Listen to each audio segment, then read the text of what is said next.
Duterte's war on drugs, explained. From July 1st to August 30th of this year, 550,000 houses were visited, 12,900 suspects arrested, 800 search warrants implemented, 895 suspects killed, and 626,000 drug user and pushers surrendered. This means that 97.8% surrendered, 2% arrested, and only 0.14% killed. What about the accusation of extrajudicial killings? Did Duterte condone extrajudicial killings? This has been shown to be not true. In fact, in his inaugural speech he said, "As a lawyer and a former prosecutor, I know the limits of the power and authority of the President. I know what is legal and what is not. My adherence to due process and the rule of law is uncompromising." And in his State of the Nation address he said, To our police officers and other officials, do your job, and you will have the unwavering support of the Office of the President. I will be with you all the way.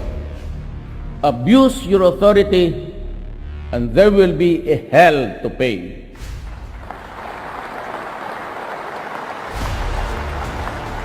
For you will have become worse than criminality itself. I order the National Police Commission to hasten the conduct of investigation and adjudication of administrative cases against police officers involved in criminal activity and illegal activity, and prescribe policies on lifestyle checks for PNP members. what about his shoot-to-kill orders? This is what he actually said. I repeat again for all everybody's consumption. Do not kill if you are not in danger of losing your life. But in effecting an arrest, when there is a violent resistance, because in effecting an arrest, you have to overcome the guy to bring him to the folds of the law.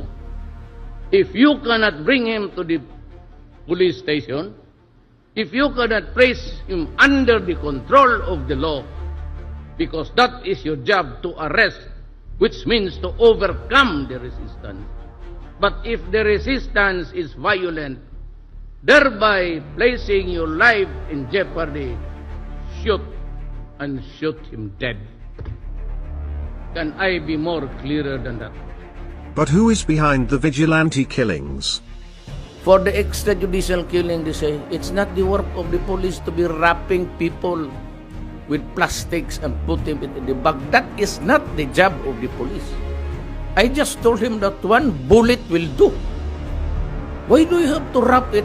Waste your time. So, who are actually behind these killings? First, there are drug groups killing other members of competing drug groups. This is also happening in other countries. Second, drug lords hire assassins to kill users and pushers who have surrendered to the police. This is to silence them and prevent them from exposing the drug lords. There are also other deaths unrelated to the war on drugs, which are blamed on Duterte. The opposition, who controls most of the local media, blame these deaths to Duterte to make him appear as a mass murderer. Pero yung pinatay na hindi natin na binalot na mga sako, binalot na plastic, the police, I assure you, would not waste their time on that. So kung pati ba naman yan isalay ninyo na wala akong kamuang-muang, pakisali na lang po sa namatay ng lahat dyan sa punerarya, pati yung may mga cancer, isali na lang ninyo. May mga diabetes, may mga... Kasi yung lahat na nakita ninyong patay, binibilang ninyo sa akin. Baka yung gusto ninyo, yung taga Davao dito, magbilang ako sa punerarya, lahat ng patay. Bakit lang yun binabalot ng mga sako? Because the accusation itself is very stupid. It assumes right away na yung may patay dyan, gobyerno ang pumatay.